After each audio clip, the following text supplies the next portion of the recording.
Fala meu bom, fala meu querido, fala meu consagrado, como é que você está? Eu estou ótimo. Hoje a gente vai dar uma olhada aqui num novo texto meu do meu Substack, onde eu faço breves comentários sobre a obra Drácula de Bram Stoker. Eu já discuti em episódios passados do canal essa obra, tá? Que eu considero uma obra muito interessante. Mas esse texto ele é um aprofundamento de muitas coisas que eu já discuti em outros episódios aqui do canal, tá? Tem muita coisa envolvendo simbolismo que eu não falei em outras ocasiões que eu tô falando nessa obra. Então, de modo que esse artigo do Substack ele complementa uma série de reflexões minhas a respeito da obra Drácula. Então, vamos lá. Eu vou lendo aos pouquinhos devagar, tá? E eu vou comentando as coisas que eu achar que eu preciso comentar. O livro Drácula é um romance epistolar de horror gótico escrito em 1897 pelo irlandês Bram Stoker. Aqui eu preciso parar para explicar o que é um epistolar, né? O romance epistolar... Romance é uma narrativa ficcional longa, tá? Se difere do conto e se difere das crônicas, né? Agora, o ser epistolar é um estilo de escrita dentro dos romances, tá? Que é um modo onde você escreve uma obra não contando a história diretamente, mas contando indiretamente. Então você, por exemplo, no Drácula existem o livro inteiro, do começo ao fim, é você lendo, por exemplo, trecho do diário de não sei quem lá, pá. Reportagem do jornal não sei aonde, pá, entendeu? E tu vai lendo um monte de coisas que não é a história contada propriamente dita, mas que forma aquela documentação toda, forma uma história, né?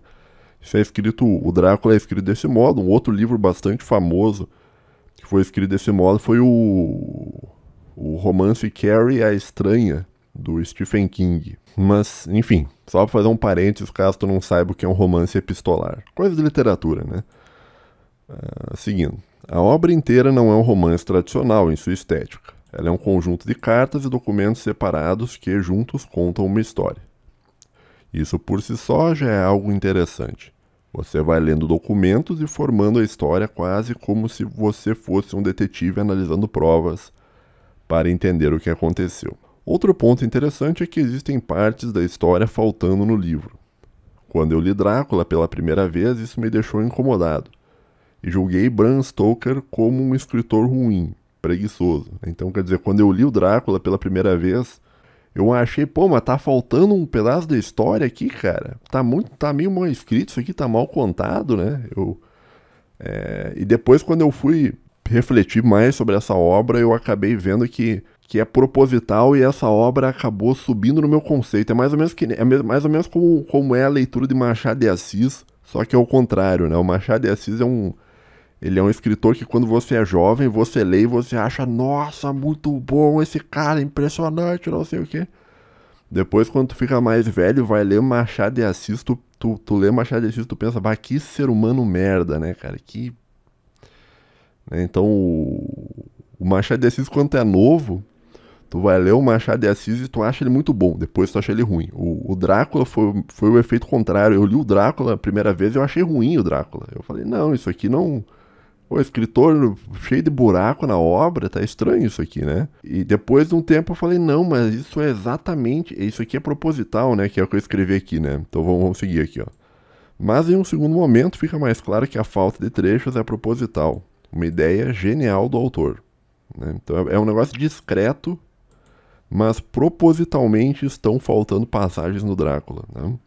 Eu botei entre parênteses, principalmente a falta de alguns relatos de Jonathan Harker no castelo. Jonathan Harker, que eu não vou dar muito spoiler, tá? Porque eu não quero estragar a tua experiência lendo Drácula. Mas o Jonathan Harker, ele é um corretor de imóveis que vai até o castelo do Drácula para ajudar o Drácula. Isso é bem no comecinho, tá? Isso aqui não conta como se eu estivesse estragando a história, tá? Ele é um corretor de imóveis que vai lá no castelo do Drácula ajudar o Drácula para comprar uma propriedade lá na Europa.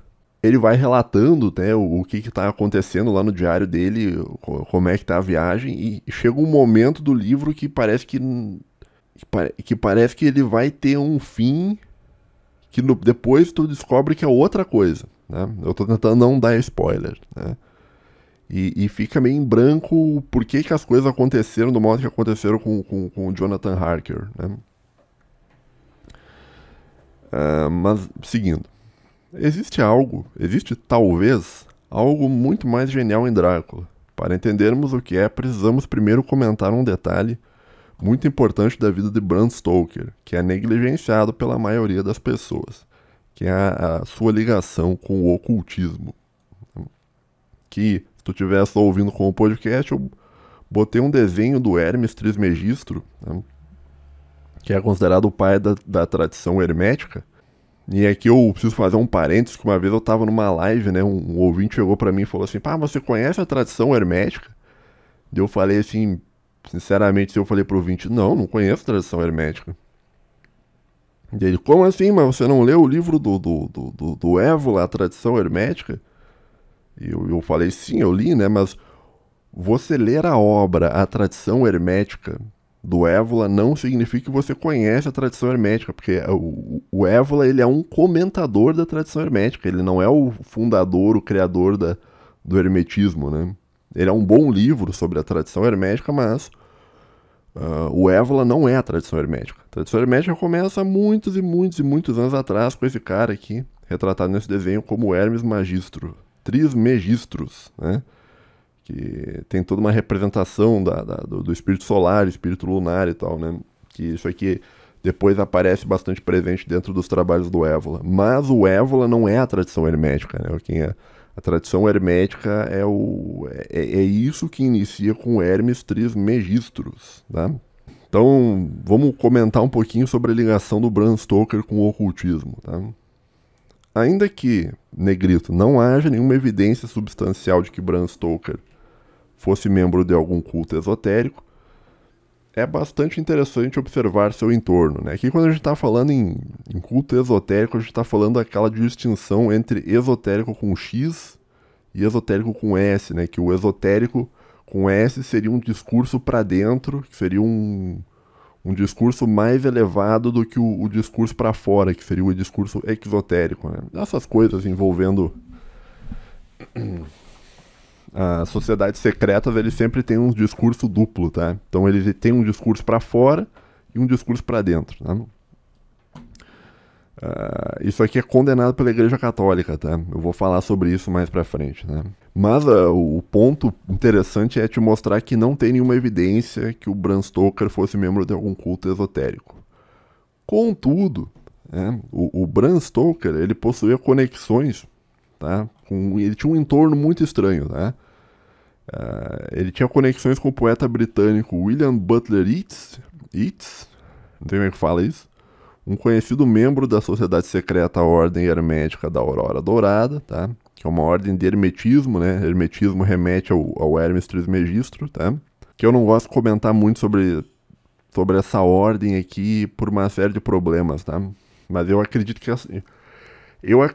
essa ordem, ela é a origem daquilo que se entende hoje como movimento woke, tá? É isso que eu penso sobre essa ordem aqui, mas eu não posso falar sobre isso porque eu teria que citar algumas pessoas que fazem parte dessa ordem e que pode dar problema, tá? Que eu teria que citar o elefante na sala e tal. Mas enfim, né? O Bram Stoker era amigo desse poeta britânico, William Butler Yeats, que era membro da Golden Dawn, né? A ordem hermética da Aurora Dourada. O pessoal também chama de amanhecer, né? Porque Dawn seria o amanhecer, né? O amanhecer seria você um novo surgir, tá? Tem dentro do ocultismo tem a metáfora da rosa, né? Isso aqui eu até não botei no texto, né? Mas tem o negócio da rosa, por que a rosa é um símbolo de transcendência, né? A rosa é um símbolo de transcendência porque ela é algo que... Ela é um botão aberto que floresceu, que tá num nível superior, entendeu? Tá, amanheceu, entendeu? Mas enfim, seguindo o texto aqui. Bram Stoker também era contemporâneo a pessoas como Helena Blavatsky, fundadora da Sociedade Teosófica, que indiretamente cultuava Lúcifer, né? Ela tem a Madame Blavatsky, ela tinha uma revista, que o nome da revista era Lúcifer, e eles pregavam uma série de coisas que remete a esse culto à transcendência do homem com relação a Deus através da razão e tal, né? Isso aqui não vou entrar nisso também nesse momento, né? Talvez no futuro eu faça um episódio ou outro sobre a sociedade teosófica, né? Mas agora eu não vou entrar nisso. Blavatsky e Stoker viviam na mesma cidade e no mesmo período histórico, né, que seria a Londres vitoriana. Tá? Então, eu estou dizendo assim, não que eles se conheceram pessoalmente, não há evidência histórica para isso, né? Mas tanto a Helena Blavatsky quanto o Bram Stoker, eles viviam na mesma cidade no mesmo período histórico. Tá? Um era contemporâneo do outro. Tá? Então o escritor de Drácula era contemporâneo a Blavatsky, que tinha a sociedade teosófica que cultuava Lúcifer. Tá bom?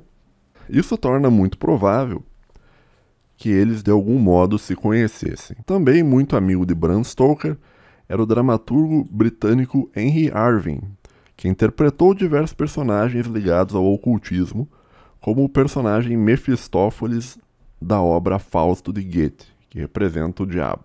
Então ele tinha um entorno do Bram Stoker, não quer dizer que ele seja um ocultista, tá? Mas ele tinha uma série de pessoas ao redor dele que ligados a essa coisa de ocultismo, tá? Ele era casado com uma mulher que tinha um poeta que cortejava muito a mulher dele, queria a mulher dele e tal, que ele casou com uma mulher lá. Como é que era o nome daquele? Oscar Wilde, eu acho. Era o Oscar Wilde que queria a mulher do Bram Stoker e tal. Era umas loucuras, né? Mas não tem a ver o Oscar Wilde, eu não sei se ele tem alguma ligação com o ocultismo, tá? Se você souber de alguma ligação, deixa nos comentários. Bom, seguindo o texto. Esse entorno ocultista, junto a Bram Stoker, nos desperta um questionamento. E se a obra Drácula está querendo dizer algo a mais do que aquilo que é escrito de modo direto? E se existe algo oculto na obra? E se Bram Stoker, com a obra Drácula, estava querendo nos alertar sobre algo? Algo que foi propositalmente ocultado por Bram Stoker, assim como foi propositalmente ocultado pedaços do diário de Jonathan Harker? Na tradição hermética, isso é importante, ó. Na tradição hermética é bastante comum que um texto possua elementos secretos que só podem ser entendidos com a interpretação correta do texto. Essa forma de interpretação é chamada muitas vezes de chave hermenêutica, tá? Então, um texto que ele vem de uma sociedade secreta, ele pode cair nas mãos de pessoas erradas, tá? Só que para prevenir que as pessoas erradas entendam o que está escrito, o texto hermético ele é feito de um modo meio cifrado que só quem faz parte da sociedade hermética consegue entender. Vai ter o texto e você vai ter uma chave hermenêutica, que é aquilo que tu precisa para compreender o texto. Então funciona desse modo. Então é quase como se fosse um mecanismo de segurança, entendeu? Para que o texto, que é para ser um texto secreto, esotérico com S, né, não caia na mão de pessoas que não têm capacidade para entender o texto, né, que seria o povão. Né? E daí, caso ele caia nas mãos dessas pessoas, a pessoa vai ler e a pessoa não vai entender porque ela não tem a chave hermenêutica. Essa chave hermenêutica pode ser palavras, pode ser expressões, né, pode ser várias coisas, tá? Mas isso existe, tá? Isso aqui não é delírio da minha cabeça, esse tipo de coisa existe, né? Interpretações sobre o Drácula não faltam, afinal é uma obra antiga e muito popular. Uma delas é a interpretação de que o Drácula representa o mal como um fim, né? E aqui quando eu estou falando de interpretação é você tentar dar uma chave hermenêutica para a obra. Né? Então uma interpretação sobre o que seria o Drácula seria a ideia de que o Drácula ele representa o mal como um fim em si mesmo, né? No sentido de que o mal feito por Drácula é feito pelo simples e direto desejo de fazer o mal. Se tu for olhar críticas à obra Drácula, você vai ver que existem pessoas que leem o Drácula desse modo. Tá? Pensar desse modo é abrir o livro Drácula com uma chave hermenêutica onde o personagem Drácula simboliza o mal. A chave hermenêutica é a busca por um simbolismo, está em negrito, que não é literalmente dito na obra, mas que está lá. Escolher uma chave hermenêutica é escolher um símbolo. O que eu estou querendo mostrar com esse texto é meio que assim, o Bram Stoker, propositalmente, ele suprimiu pedaços do Drácula, que é as partes do diário do Jonathan Harker. Ele fez isso propositalmente, e lá na frente do texto tu entende por quê. Né? Agora, pode ser que ele tenha colocado, feito toda a obra Drácula, também com algo por trás, entendeu? Assim como a falta do diário do Jonathan Harker faz parte da obra, Faz parte da obra Drácula não estar lá um pedaço do diário do Jonathan Harker. Eu acho que também faz parte da obra Drácula não estar lá exatamente o que o Bram Stoker quer dizer com relação ao Drácula. Tá entendendo o que eu tô dizendo? Existe essa chave hermenêutica que é a busca por um simbolismo, né? Escolher uma chave hermenêutica é escolher um símbolo. Daí aqui um comentário meu, né? Eu não acho que essa interpretação de Drácula simbolizando o mal como um fim em si mesmo seja a chave correta. Não que você não possa interpretar desse modo a obra, mas talvez não seja isso que o Bram Stoker quis dizer. Eu tenho aqui comigo uma outra chave. Vamos usá-la para ver o que ela abre no livro, né? Então eu vou te dar uma nova interpretação aqui sobre o romance Drácula, que até onde eu sei, ninguém nunca fez essa interpretação na língua portuguesa que eu procurei, assim, tá? Onde o Drácula, legenda aqui da foto, né? O mal é um meio, na minha opinião. Tá? O mal do Drácula ele não é um mal, um fim em si mesmo. O mal ele é um meio para alcançar algo, tá? Que a gente já vai discutir o que é. Chave hermética, né? E se a palavra Drácula simbolizar uma família dinástica? Então a gente vai tentar essa chave aqui, né? Então, bom, talvez haja algo oculto dentro da obra Drácula, né? A gente vai tentar abrir esse algo oculto com a ideia de Drácula representando uma família dinástica. Vamos ver até onde a gente consegue chegar usando essa chave hermenêutica, né? Ponto 1. O personagem Drácula não tem um primeiro nome. Um ponto muito peculiar que passa despercebido é que o personagem Drácula aparece na obra como Conde Drácula ou somente Drácula. Ora, Conde é um título de nobreza de quem tem um condado. Já a palavra Drácula não parece ser um primeiro nome. Parece que a palavra Drácula é um sobrenome. Ao buscarmos a origem da palavra Drácula, chegamos no romeno Dracul, que significa dragão. Não sei se eu vou falar isso mais pra frente, mas o Dracul é dragão e o A significa como se fosse um dragãozinho, como se fosse filho de. É interpretado, a palavra Drácula significa o filho do dragão. Tá? Seguindo. Existem interpretações ocultistas de que o dragão simboliza a serpente que teve seus membros retirados por Deus após os eventos do Jardim do Éden. Então, um dragão, aliás, uma serpente é um dragão sem braços, pernas e asas, né, forçada, amaldiçoada a rastejar no chão por toda a história humana. Né? Seguindo. Por isso a palavra dragão também remete a demônio. Né? Porque como a cobra simbolizaria o demônio, né? A corrupção. Né? Apesar de que a cobra ela possui diversas interpretações ao longo da história. Né? Ela pode ser associada à cura. Tem várias interpretações da cobra. Né? O Dracul vem também do personagem histórico príncipe da Valáquia chamado Vlad III, o Empalador. Mas mesmo no caso do personagem histórico, a palavra Drácula não é um primeiro nome, é um título que equivaleria a filho do dragão. Tá? Então eu escrevi, eu não lembrava que eu tinha escrito isso. Né? Então existe o personagem, o Vlad III, né, que é chamado de o Conde Drácula, mas não é o nome dele, Drácula. É só um título que equivale ao filho do dragão. Tá? Porque o Drácula mesmo seria o dragão mesmo, parece que seria na história, parece que seria o pai dele. Tá? Isso na vida real. Quando pensamos a palavra Drácula como um sobrenome, podemos traçar um paralelo com o fenômeno das famílias dinásticas. Uma família não é conhecida pelo primeiro nome, pelo nome dos indivíduos, mas é conhecida pelo seu segundo nome. O nome não individual, mas coletivo. O fato de Drácula não ter um primeiro nome na obra permite essa interpretação. Tá? Então, não existe, até onde eu vi na obra, pode ser que eu esteja enganado, tá?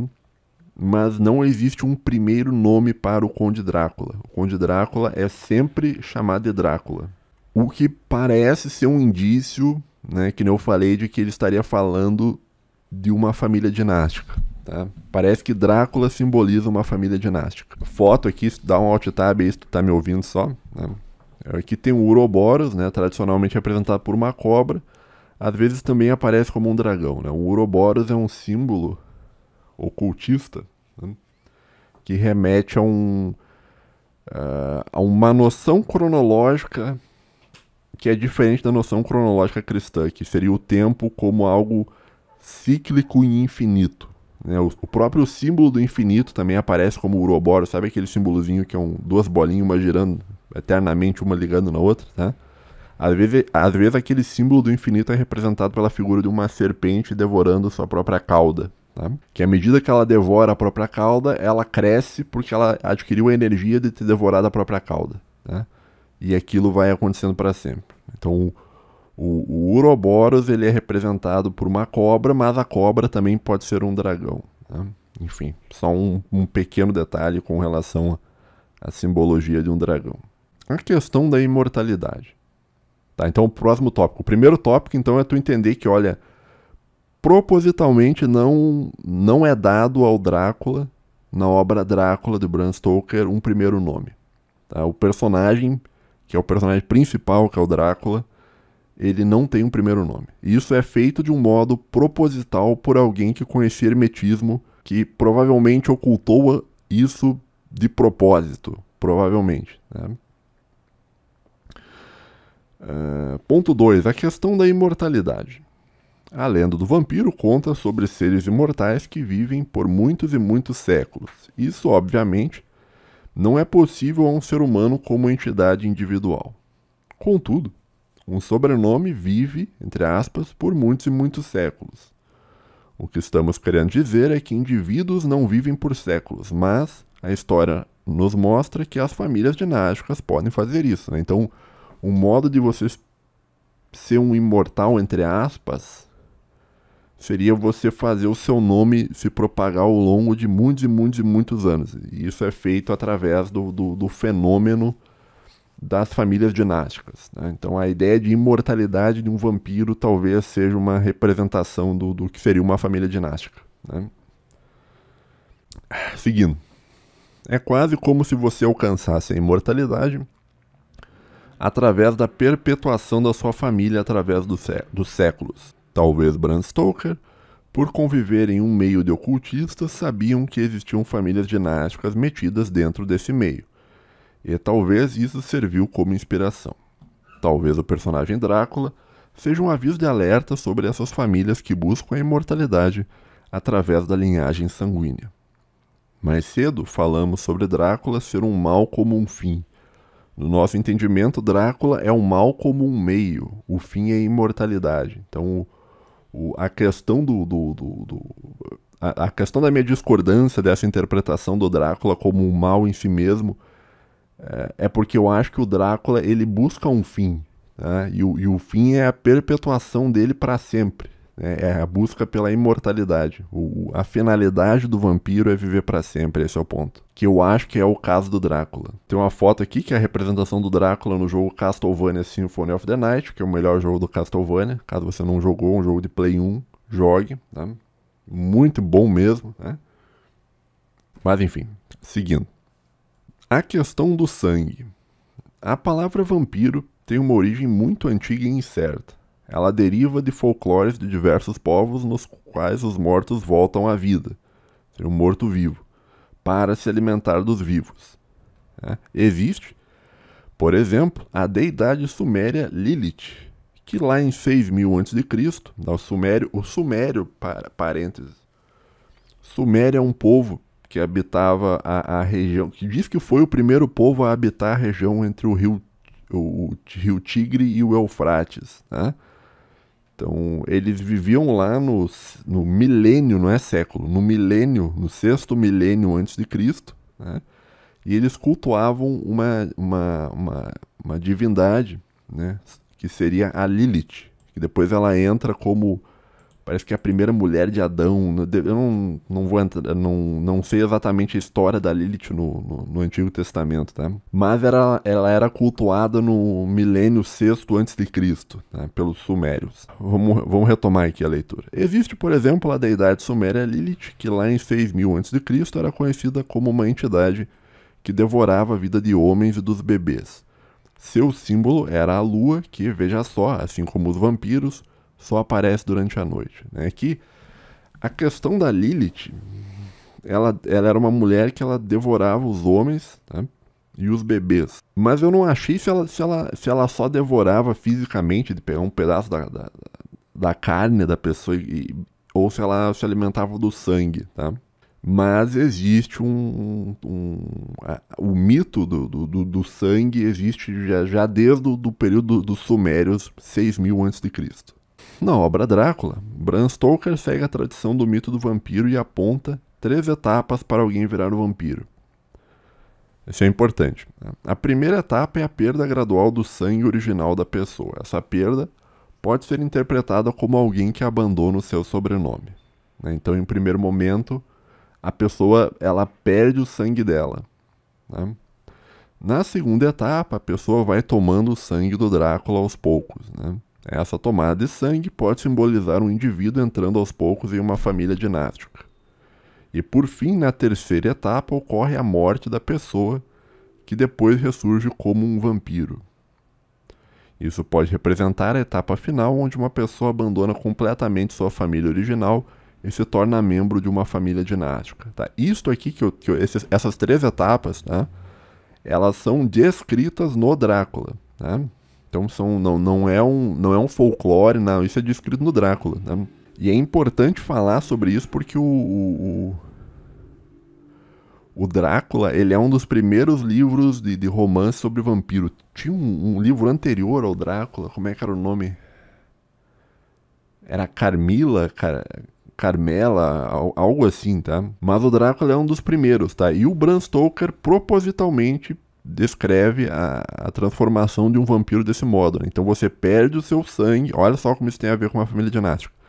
Você perde o sangue, né, que seria o sangue da sua família, né? E na primeira etapa. Na segunda etapa, você recebe o sangue dessa outra família. E na última etapa, você morre e você renasce como um vampiro. Que aqui eu disse que é a etapa final, onde uma pessoa, ela finalmente abandona o nome, aquilo que ela era, perde a alma dela, né? E passa a representar uma família dinástica. Tá bom? A relação do vampiro com o sangue também pode ser interpretada através de um viés de exploração que uma família dinástica faz com relação ao povo do lugar onde ela habita. Isso é particularmente verdadeiro com famílias dinásticas de banqueiros, que através de mecanismos de usura sugam o sangue das pessoas, sugam a vida delas, para que elas trabalhem para pagar o juro que o banqueiro vai usar para viver bem com a sua família. Então a ideia é que o vampiro ele se alimenta do sangue do outro, né?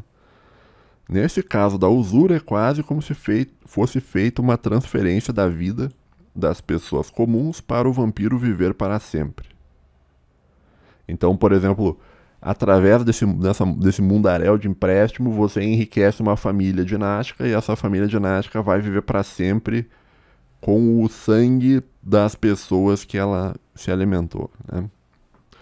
Contudo, essa interpretação não está de acordo com Drácula, pois em Drácula o sangue dele é passado para algumas pessoas que ele explora também, como foi o caso de Lucy Westenra. Né? Então tem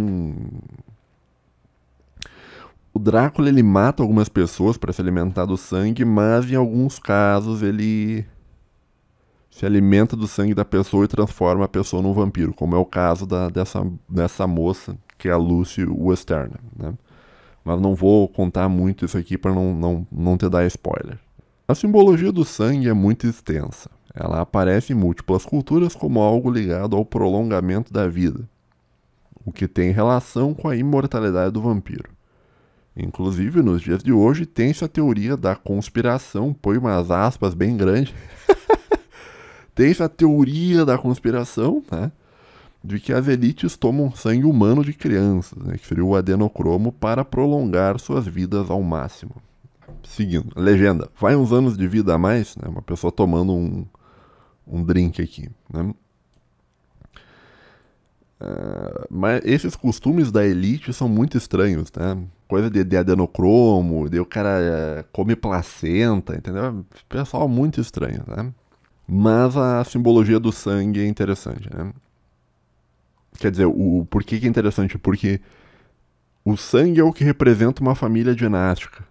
né? Mas, ao mesmo tempo, a família dinástica ela se alimenta do sangue, assim como o vampiro. O vampiro ele se alimenta do sangue, mas ele consegue, entre aspas, se reproduzir através de dar seu sangue ao outro. Né?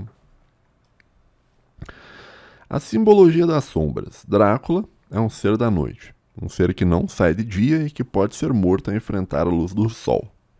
A ideia de luz sempre representou ao longo da história várias coisas, dentre elas Deus e a verdade.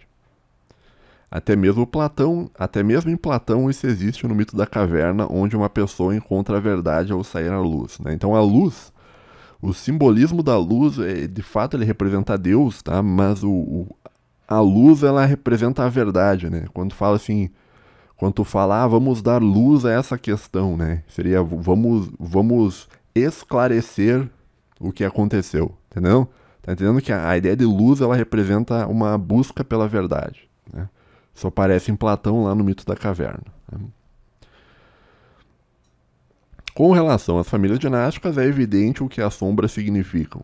Uma família dinástica, para durar ao longo do tempo, precisa se esconder, ser discreta, fazer com que as outras pessoas não pensem que ela existe. Que ela, no caso, a família, né? Ela precisa manter-se oculta. Então, você se oculta na sombra, né? Junto a isso, uma família dinástica muitas vezes precisa dissuadir, iludir e mentir para as pessoas, para fazer com que as pessoas pensem que elas não existam. Precisamente por isso que elas teriam medo da luz, pois elas são destruídas pela verdade.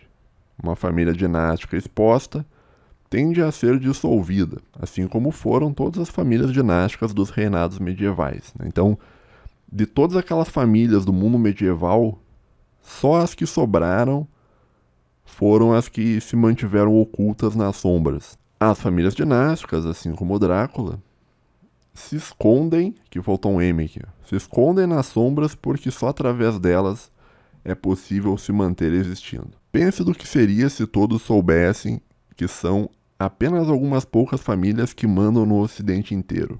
Como seria? Qualquer coisa que desse errado, as pessoas iriam atrás cobrar essas famílias. E isso é muito perigoso para elas. Precisamente por isso que existem políticos profissionais, para que você jogue sua raiva neles. Mesmo que eles não tenham poder, que não mandem em nada, é preciso que eles estejam lá para que você não veja onde está o real poder. Então, as sombras é uma estratégia de defesa. Então, é preciso, né? É necessário que você pense que não existe. Assim como um vampiro, né? O vampiro ele só consegue se manter existindo se as pessoas não souberem que ele existe. Quando as pessoas sabem, elas vão tentar caçar o vampiro, assim como fizeram com o Conde Drácula no livro. Né? As pessoas que estão por trás do real poder, tipo assim, o real poder ele não está na mão do político, entendeu? O real poder está na mão das pessoas que estão por trás do político, que seriam essas famílias que se escondem nas sombras, tá? Outros pontos secundários. Faltou um M aqui, né? Correção, faltou um M aqui. Existem alguns pontos que não necessariamente remetem ao fenômeno da família dinástica, mas que vale a pena comentar. Um deles é o simbolismo do colar de alho. O alho na obra Drácula é o capaz de espantar vampiros, mas por quê? Parênteses. O alho, ele foi escolhido pelo Bram Stoker como um simbolismo para espantar um vampiro. Tá? Então ele não, até onde eu saiba, ele não pegou esse negócio do alho de outras obras, ele inventou isso daí. Né? Agora, por quê? Porque o Bram Stoker provavelmente sabia sobre ocultismo, então ele sabe o que eu vou te dizer aqui, ó. O alho, né, ao longo de múltiplas culturas, representa um meio de purificação. Como o Drácula é um ser corrupto, o alho, que representa a pureza, faz mal a ele. O interessante do alho é que essa representação de pureza tem um fundo de verdade científica. O alho pode muitas vezes ser usado para puxar o veneno de dentro do corpo de um ser humano para fora. Veneno esse que vem de animais peçonhentos como insetos e até mesmo cobras, né? Que seria o Dracul, né? Então, de fato, você pode usar o alho para tentar puxar um veneno de dentro do teu corpo para fora. Tá? Isso é feito e já foi feito bastante a ponto de que o alho, por isso que o alho talvez tenha virado um símbolo de pureza. Muitos dos mitos possuem um certo fundo de verdade. O mito do sangue, conforme mostramos acima, representa a vida, e o sangue de crianças possui células-tronco, que realmente ajudam na regeneração. Então eu estou te contando que existe essa questão do sangue como um mito, mas ele é um mito que tem um fundo de verdade, por causa dessa questão da célula-tronco. Assim como o alho, ele aparece no Drácula e ele tem um fundo de verdade, porque de fato o alho ele é uma coisa que tem um certo poder purificante, né? Esse negócio do alho, né, que nem eu disse, foi uma simbologia escolhida pelo Bram Stoker. Outro ponto interessante na obra Drácula é a ligação dele com a Terra. Drácula, em um determinado ponto da obra, se muda para a Inglaterra e traz consigo porções de terra de seu local de origem dentro de caixas. Não como algo opcional, mas sim como algo necessário. Tá? Isso aqui, da ligação do Drácula com a Terra, também, até onde eu saiba, foi uma invenção do Bram Stoker. Tá? O porquê a Terra é necessária não é explicado muito bem na obra. A minha interpretação é que a Terra dele simboliza sua ligação com seu local de origem. Talvez essa ligação remeta a famílias dinásticas originárias de um lugar comum, que não necessariamente seja um reino ou estado. Parênteses. De um grupo étnico, talvez. Fecha parênteses. O interessante de algumas famílias dinásticas é que elas muitas vezes se mudam para outros países e não se assimilam na cultura desse país. Elas mantêm suas práticas secretas internas, mantêm suas tradições, suas raízes. Onde nascem as raízes? Na terra. Né? Então, eu interpreto esse negócio da terra como uma família dinástica que mantém as suas origens, tá? Então, uma família que veio de um reino distante, né? Não vou dizer de um grupo étnico, talvez, eles vão para um país e eles não se adaptam ao país. Tá? O que é o não se adaptar ao país? É se manter preso à sua terra. Né? Talvez a obra Drácula e é na terra que tem as raízes da família, entendeu? Então, eu acho que isso também é proposital por parte do Bram Stoker. Entendeu? Porque muita coisa faz sentido, entendeu? A metáfora da terra, entendeu? Eu falei, cara, peraí, meu. Mas enfim, né? Outro simbolismo interessante é a estaca de madeira no coração. A estaca pode ser interpretada como uma seta e o coração pode ser interpretado como o local de onde vem o sangue, né? A gente sabe que o sangue ele não é feito no coração hoje em dia, mas no passado as pessoas acreditavam que era, né? Hoje a gente sabe que o coração ele bombeia o sangue, mas ele não gera o sangue. Mas no passado, na época do Bram Stoker, provavelmente ele acreditava que a origem do sangue humano era o coração. Ou seja, a origem de uma família dinástica seria o coração dela. Né? Então uma estaca de madeira seria você apontar para a família dinástica, entendeu? Uma estaca seria uma seta, um apontamento. Né? Que daí vem com aquele negócio que eu falei da sombra, né? A família dinástica, ela tem que se manter oculta para continuar existindo. E a partir do momento que você vai lá e aponta, né? Você dá o nome do elefante na sala, é quase como se fosse uma estaca de madeira num coração de um vampiro, né? Porque a família ela vai ficar exposta, e quando ela ficar exposta, as pessoas vão perceber que estão sendo enganadas, estão sendo sugado sangue, vão ficar muito brabas, e acabou a família. Tá? Então, mas seguindo. Um vampiro, nesse caso, é destruído quando as pessoas atacam diretamente a família. Portanto, ao invés de destruir os meios de ação de uma família dinástica, o correto seria destruir a família em si. Voltando ao exemplo da família de banqueiros, não deve-se destruir os bancos, pois eles são necessários. Mas deve-se destruir aqueles que usam os bancos para fazer o mal ao povo. Para fazer o mal, aqui eu acho que era mal com U, hein?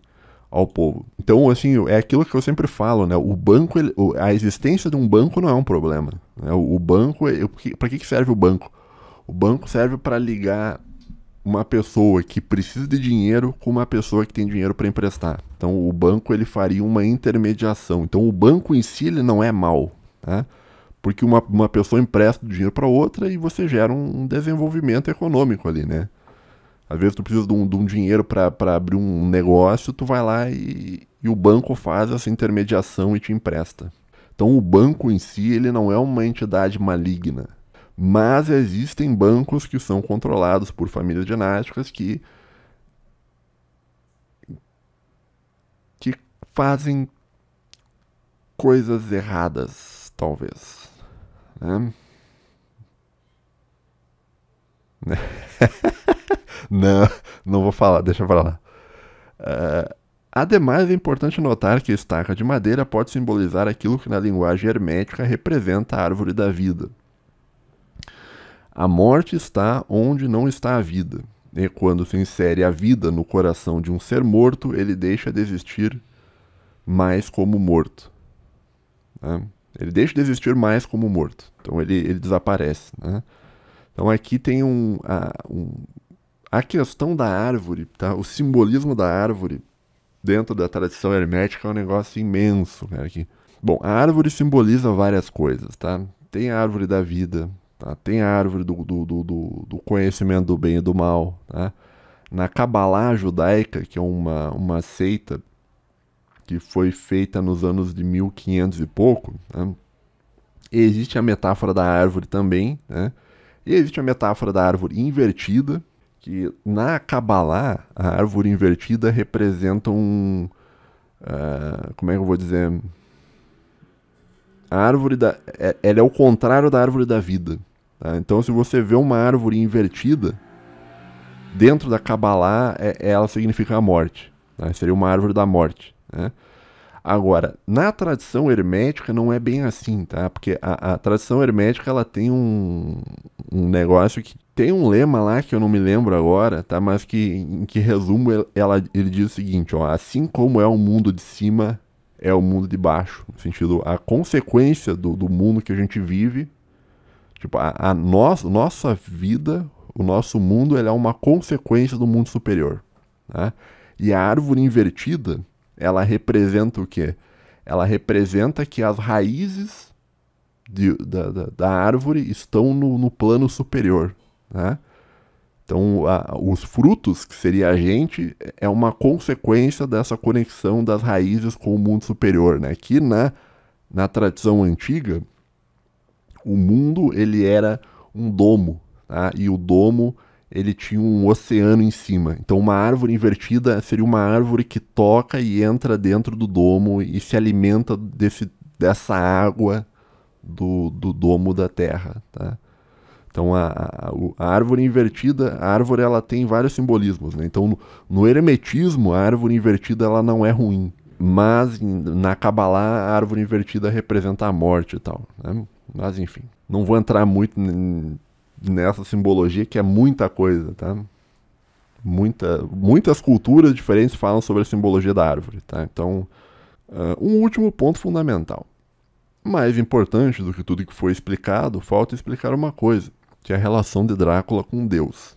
Um vampiro teme Deus pelo simples motivo de que ele depende, né, tá em negrito aqui, depende no sentido de condição existencial, né, ele depende das sombras para continuar existindo. Né, onde há luz, não há sombra. Então, a partir do momento que um lugar ele é iluminado, as sombras deixam de existir. Tá? É por isso que o vampiro ele foge de Deus, porque Deus é a luz e o vampiro depende da sombra para continuar vivo. Né?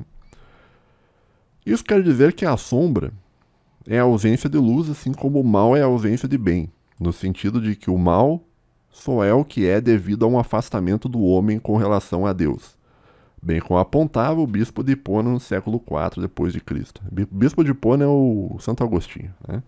Então, Santo Agostinho ele vai dizer que o mal ele não foi criado por Deus, mas o mal ele é um afastamento do homem de Deus. Né? Então, seria um afastamento da luz, e quando você se afasta da luz, você acaba na sombra. tá?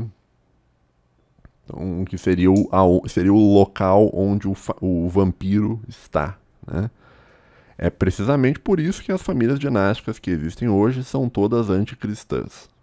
Famílias dinásticas são seres das sombras, no sentido de que dependem das sombras para existir. Elas dependem de seres ocultas, elas dependem de serem ocultas da grande maioria das pessoas para conseguirem fazer enganação, usura, trapaça, parasitagem e todas as formas de maldade que mostramos nesse texto, sendo o mais claro possível.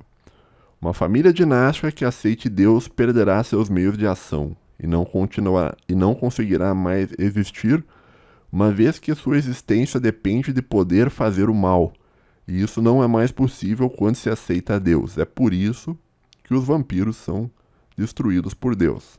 Então não sei se ficou claro isso que eu estava comentando. Então a condição existencial de uma família dinástica é que ela precisa se manter oculta, porque somente se mantendo oculta ela consegue fazer as traquinagens dela, tá?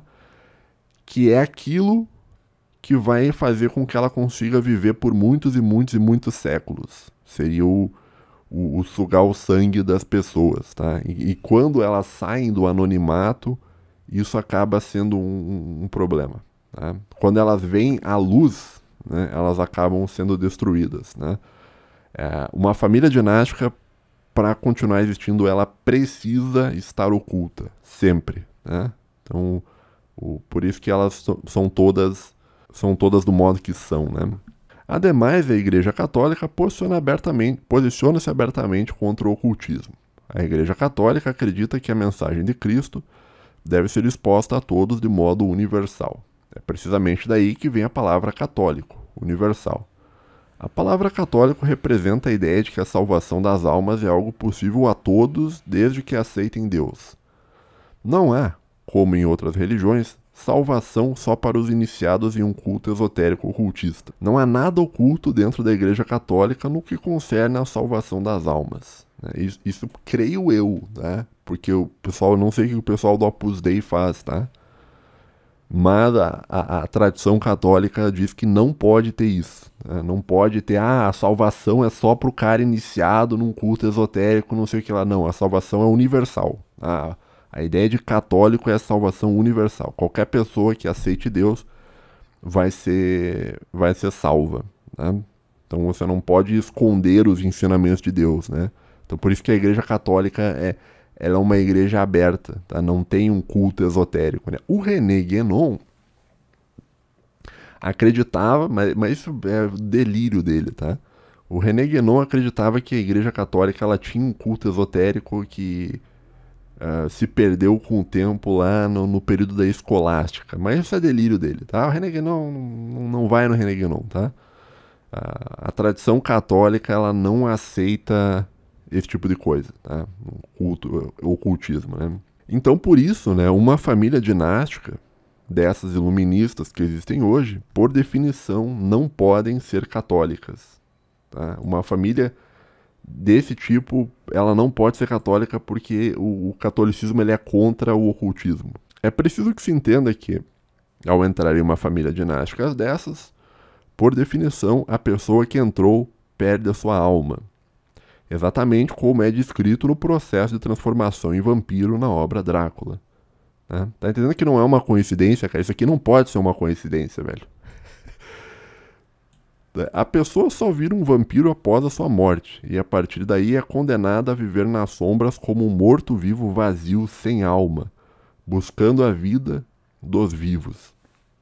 O vampirismo é uma maldição, pois força o vampiro a vagar sem alma. Ele ganha a imortalidade na terra, sim, mas perde a eternidade no céu junto a Deus. O mesmo dito aos vampiros cabe às famílias dinásticas. Então, a tendência, baseada no catolicismo, é que todas essas pessoas dessas famílias dinásticas, aí cheias do dinheiro e tal, que agem por trás dos panos e tornam a vida das pessoas miserável, todas elas tendem a terminar no inferno. Então meio que tu ganha imortalidade. Esse é o problema do vampiro, tá? Por que é ruim ser um vampiro, né? Porque você vai viver por séculos e séculos fadado a se alimentar do outro, né? E quando você morrer, teu corpo foi destruído, você não vai lá pra cima. Então você vai trocar, você troca a eternidade, tá, pela imortalidade. E a imortalidade é imensamente inferior à eternidade. Por isso que é uma maldição, no caso, né? Por isso que o vampirismo é uma maldição. Porque parece, em um primeiro momento, uma boa coisa, né? Não, eu vou viver por muitos e muitos e muitos anos. Mas você vai ter que fazer isso se alimentando do outro.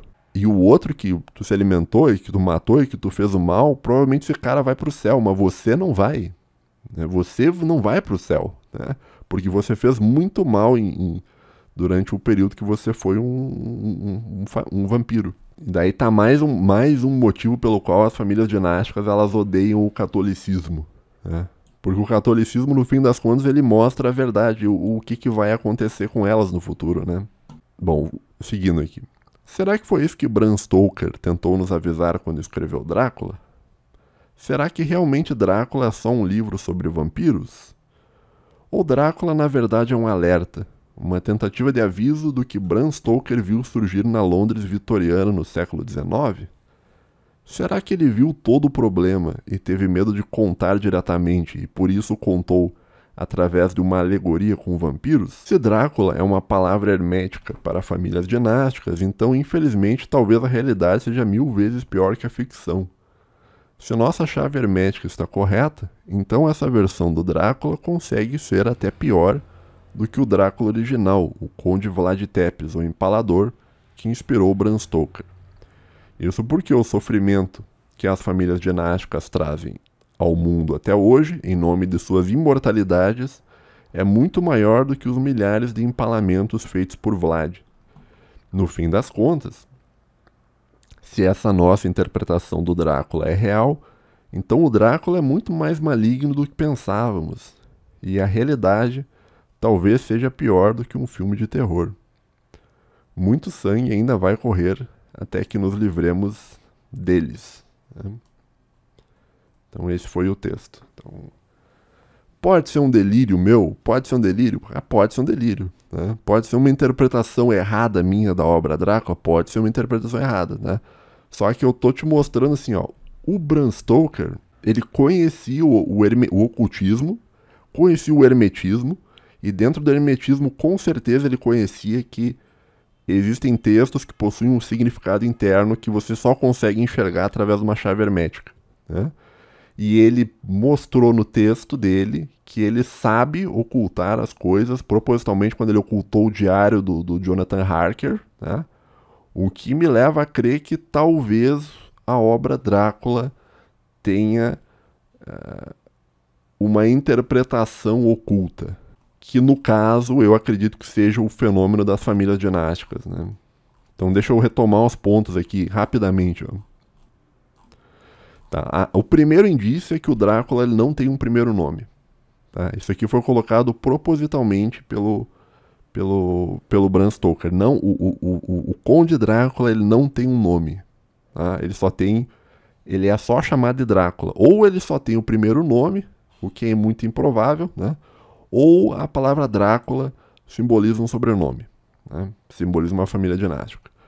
Você tem a questão da imortalidade, tá? Que seria o que eu falei que talvez seja o objetivo do Drácula, né? O Drácula ele não faz o mal porque ele vê o mal como um fim em si mesmo. O Drácula ele faz o mal porque através do mal ele alcança a imortalidade, né? Exatamente como ocorre dentro dessas famílias dinásticas, né? A gente tem também a questão do sangue, e aqui é importante a questão do sangue porque é descrito, a etapa de transformação dos vampiros é escrita no Drácula de um modo, dessas 3 etapas, né, que eu falei, que primeiro você perde o seu sangue, depois você recebe o sangue do outro, e depois você acaba morrendo, né, e você volta como um vampiro, né? Que eu acho que o Bram Stoker quis dizer que isso aqui seria o processo no qual alguém entra para dentro de uma família dinástica. Morre, perde a alma e volta como um membro de uma família dinástica e vai fazer o mal por muito tempo. Tá? Tem a questão da simbologia da sombra. Então, isso também... Agora, a questão da simbologia da sombra eu não sei se exatamente representa o negócio da família dinástica, porque a gente tem a questão dos sumérios lá que eu falei da Lilith, né? Que ela representa a lua, né? Que aparece de noite, né? Então a questão da sombra já tá no mito do vampiro, né? Mas, de todo modo, talvez a questão da sombra represente a necessidade de que uma família dinástica tem de se manter oculta e que as pessoas pensem que ela não exista, né? Tem uma questão que é interessante, né? No Drácula tem um cara que vai caçar o Drácula. Isso é bastante um ponto polêmico, né? Tem um cara que vai caçar o Drácula, né? Que é um cara chamado Van Helsing. Cara, eu não vou falar disso. Mas o Van Helsing, ele pode se representar alguma outra coisa, tá? Que eu deixei propositalmente de fora do texto. Tu vai ter que ter uma chave hermenêutica para entender o que é o Van Helsing. Não vou ser eu que vou dizer para você o que é o Van Helsing, tá? O que pode ser o Van Helsing, eu não sei se é. Tem o simbolismo do alho, tá? Que é apresentado, né? Mas isso não tem a ver com a família dinástica. É só um simbolismo interessante que vem lá do negócio alquímico, né? Que tem os elementos lá da alquimia, tem o enxofre, tem o mercúrio e tal, né? Tem um outro ponto que é interessante, que é um ponto bastante interessante, porque é bastante peculiar da obra Drácula, que praticamente só ocorre na obra Drácula, que é o negócio da terra, né? Que o Drácula, ele sai do lugar dele e ele se muda para um lugar cheio de terra, né? E ele precisa da terra do lugar dele para continuar existindo, né? No livro, quando eles estão atrás do Drácula, eles fazem uns ritual lá, tipo uns exorcismos nas caixas de terra lá para inutilizar a terra, entendeu? Então eles põem o catolicismo lá na terra do Drácula e inutilizam a terra do Drácula, né? E é umas quantas caixas que ele traz, né? Que isso pode representar, como eu falei, pode ser que o Bram Stoker estava tentando falar sobre essa ligação de minorias organizadas com o seu local de origem, né? Mas não sei, né? E é isso, né? Ele tem a relação de Deus também, né? Que eu explico aqui no final desse texto, né? Por que as famílias dinásticas, todas elas são contra Deus, né? Por que todas elas são anticatólicas? É impossível uma família dinástica desse tipo, desse nível, né? De usura, que se esconde nas sombras e tal, que bebe o sangue das pessoas. Isso aí não... É impossível que elas sejam católicas. Não tem como ser católica e fazer esse tipo de prática, né? Enfim. Pode ser uma coincidência, tudo que eu tô falando? Pode ser, só que é o seguinte. Isso é uma coincidência de um cara, tá? De um cara que conhecia membros da Golden Dawn, para um cara que era contemporâneo de Helena Blavatsky, né? Para um cara que conhecia de ocultismo, né? E não sei, velho, tá? Então é isso que eu penso, né? Essa é a minha interpretação sobre a obra Drácula. Claro, eu não sou a única, eu não sou a primeira pessoa a ver o vampirismo desse modo, né? De ser uma relação de parasitagem. Mas eu acho que talvez eu seja uma das primeiras pessoas a ver isso, a ver que talvez o Bram Stoker estava falando disso precisamente na obra Drácula, por essa série de elementos que eu te falei, tá? Deixa eu ver quanto tempo deu aqui de vídeo, cara. 1h05, tá? Eu vou... aqui, me cortou aqui a cabeça aqui, pronto, aqui, ó. Eu vou fazer uma pequena pausa, tá? Tem 33 comentários, né? Então, eu acho que eu vou continuar gravando os comentários amanhã, tá? Então, mas pra ti pode ficar aí que eu vou continuar, tá? Então a gente vai continuar comentando isso daí. Daqui a pouquinho, em um corte eu volto e a gente vai ler os comentários, tá? Deixa um like no vídeo aí, cara, tá? Valeu, falou, até daqui a pouco. Fala pessoal, beleza? Estamos de volta aqui. No outro dia a gente vai agora passar para dar uma olhada nos comentários, responder os comentários dos ouvintes aí que leram o texto. Então vamos embora. Calopsita Based disse 16 de setembro. Só um salve mesmo. Lerei e voltarei para dar um feedback. Up. Um salve para o Calopsita Based. João disse: tudo bom contigo, Homero? É mais ou menos, cara. Vamos levando, né? Eu tá meio gripado essa semana aí, tá meio mal, mas vamos indo, vamos levando, né? Isso aí é a vida, né? Um abraço. Um abraço pra você também, meu querido. Eu nunca li Drácula e acho que não vou ler tão cedo. Não sei o motivo, mas só gosto de livros de exatas e penso em ler alguns de filosofia antiga. Achei muito interessante tua chave hermenêutica. Realmente faz sentido o que foi apresentado. Até mais, Homero. Valeu, obrigado pelo comentário, João. Assim, livro... O ponto, assim, ó... Você não deve ficar só lendo livro relacionado ao teu trabalho, tá? Livro de exatas, ou no meu caso, livro de filosofia, porque senão o cara dá uma enlouquecida. É importante que você busque ter uma cultura geral, tá? E a cultura geral você consegue lendo, muitas vezes, livros de entretenimento, né? Mas, né, se tu não tá afim de ler, não leia, né? Porque também você não pode ler contra a sua vontade as coisas, tá? A não ser que faça parte do seu trabalho, né? Teófilo Santos disse: interessante só achar a interpretação. Nunca havia analisado a obra sobre esse aspecto, mas acho que faz sentido. Inclusive, lembro da história do Vlad Tepes, pelo menos no filme, não lembro se no livro tem isso, ele se torna um vampiro porque se revolta com Deus e renuncia a ele. Significando que o mal não pode existir sem desafiar e revoltar contra a verdade ou contra Deus. Eu não sei qual filme tu tá falando em específico, Teófilo.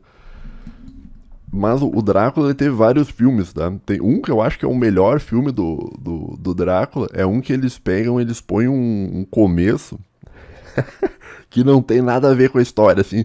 Tipo assim, não tem absolutamente nada a ver com a história do Drácula. Não tá na história do Drácula. Mas o começo, o Drácula, ele é tipo um guerreiro, um cavaleiro medieval, que daí a mulher dele morre, e daí, tipo, o cara que fez o filme inseriu todo um contexto do cara que tava atrás querendo amava a mulher lá, e daí a mulher morreu, daí ele se revoltou e não sei o que, usando umas armadura medieval gótica lá como tem um gênero que chama Dark Fantasy, né? Que seria mais ou menos o gênero do Dark Souls, né? Dark Fantasy. Daí o cara meteu isso no começo do Drácula, tá? E depois seguiu com a história normal, né? E não tinha absolutamente nada a ver com o livro do Drácula, mas ficou legal pra caramba. Daí ficou muito bom aquele filme Uma pena que eu não lembro qual que é o nome do filme do Drácula, onde acontece essa batalha do cara pela mulher, que não sei o que e tal, né? Mas um abraço pra você, Teófilo Santos, que tem um comentário enorme aqui do Lobisomem Pidão. Eu nem sabia o que era uma chave hermenêutica. Parece que a sua interpretação é mais correta. A propósito, vou confessar uma coisa. Tenho fetiche em vampiros. Principalmente os gays e lésbicas. Desde as primeiras vezes que me... Tá, meu, você tá doidão aqui, meu. Você tá maluco aqui, você tá doidão, tá? O que você acha do Papa Inocêncio III? Eu acho que acho que tá meio aleatório, né? Tu começar falando sobre fetiche por vampiro gay e parar no Papa Inocêncio III, né? Olha, eu nunca tive essas doenças, assim, de ter fetiche por vampiro, assim, né? Mas eu achava muito bonita aquela menina lá do Crepúsculo, sabe? A Bella, que é a personagem principal lá do Crepúsculo. A cara meio de sonsa, sabe essas menininhas com uma cara meio de sonsa, meio perdida, não sei o que e tal. Eu achava da hora aquela guria lá, né? Mas assim, a mulher com a cara de sonsa, ela não pode ser sonsa que nem, por exemplo, como é que é o nome daquela baia? Não vou lembrar o nome, cara. Tem a namorada do Marcelo Camelo, acho que é a mulher dele agora, que canta, toca violão também, né? Uma menininha meio nova, assim, que parece a filha dele, né? que é meio sonsa, mas aquele tipo de mulher meio sonsa é meio... é ruim daí, entendeu? Mas a Bela do Crepúsculo não é ruim, né? Mas enfim, não vou ler o teu comentário aqui porque tá muito degenerado aí. Que Deus tenha piedade da sua alma. Tiago ponto disse kkkkkkkkkkkkkkkk. Espero que seja bait. É bait, cara. Que os caras adoram dar beitar aqui nos comentários. Henrique disse, pai amado. Só por Deus. Mas obrigado pelo comentário. Vamos pro próximo. A gente vai tentar não ler as degeneração de vocês aqui. Olá, Homero. Eu tenho uma interpretação diferente da obra. Minha obra é que Bram Stoker estava retratando a natureza racista e xenofóbica de sua época. Pode ser, pode ser. O inglês, ele era muito preconceituoso, assim, muito xenófobo. Né? Dracul, aliás, parênteses, né? Não é tão xenófobo quanto é um americano, né? Por exemplo, tu pega os trabalhos do Lovecraft, é tudo... Tem muita coisa de racismo aberto, assim, dentro da obra dele, né? Mas é aquele mesmo tronco, né? Do ângulo, né? Mas, enfim. Dracul significa diabo, e Drácula significa filho do diabo em romeno, como forma de estereotipar o conde fidalgo Shed romeno, a qual ele tinha inveja. Eu não sei, cara.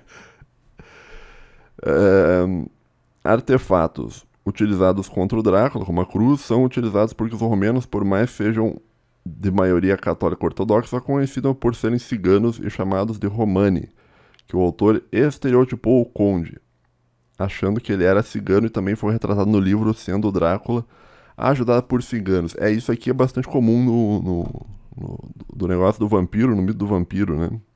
Essa relação com o cigano, né? Até naquele do vampiro Lestat também, né? Os romanis, eles sofrem perseguição porque eles juntos iranianos são os verdadeiros arianos, não os branquelos alemães. Mas isso aqui teria que entrar numa discussão que eu não vou entrar agora sobre o que seria um ariano, tá?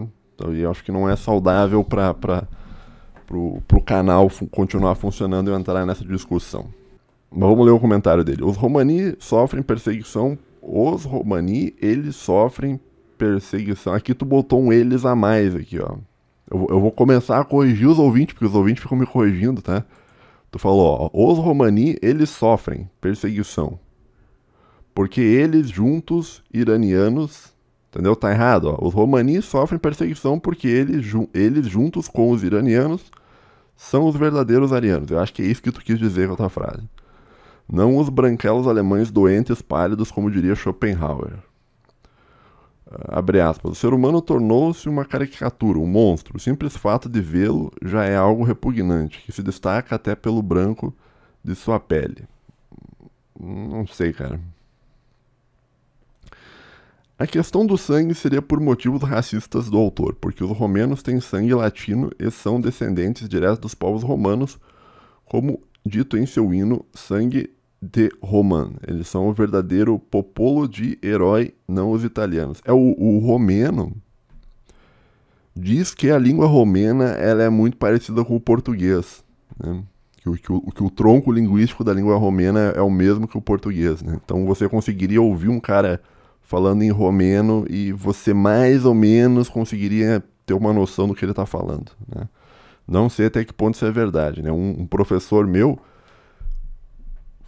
foi viajar, conhecer a Romênia e ele disse que é verdade, que confere isso. A linguagem deles é parecida. O sangue significa a ideia de raça em inglês. O conde, por ser um homem de alto prestígio, com alta cultura, um verdadeiro fidalgo, teria atos libidinosos com várias inglesas e filhos com sangue romano. Enquanto o inglês não teria nenhum, já que é Betinha, não passando seu sangue de inglês adiante. Por isso a analogia que ele roubaria o sangue dos outros e de outra nação, o que é mentira, já que o sangue da mulher inglesa também estaria na prole do romeno. 6. A ideia da noite é o momento o qual ele faria seus atos libidinosos, com bastante safadeza e gritaria típica dos povos latinos, o que poderia representar aos ingleses que são mais fechados tortura. Hã? Não entendi.